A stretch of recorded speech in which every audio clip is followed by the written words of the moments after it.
Colombia reports Colombian President Juan Manuel Santos said on Wednesday that he agreed to work towards a bilateral ceasefire with FARC rebels that should take force on January 1.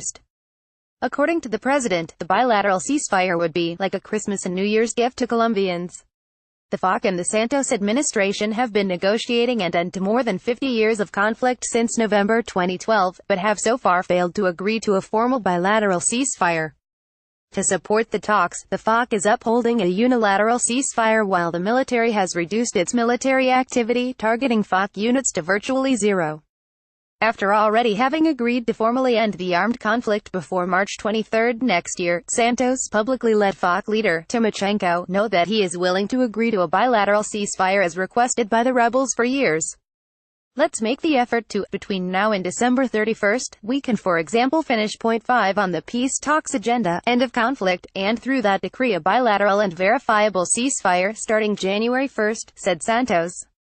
The FARC has been fighting the Colombian state since 1964 in a conflict that has killed more than 265,000 Colombians and displaced more than 6 million.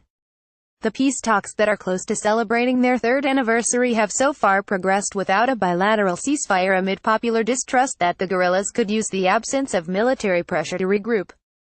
However, following months of bilateral attempts to de-escalate the armed conflict for the duration of the talks, the government has ceded to calls by both the guerrillas and the international community to work towards a bilateral ceasefire that would in effect end the armed conflict before its 52nd year. The post-Santos wants bilateral ceasefire with FARC to take force on January 1 appeared first on Colombia Reports.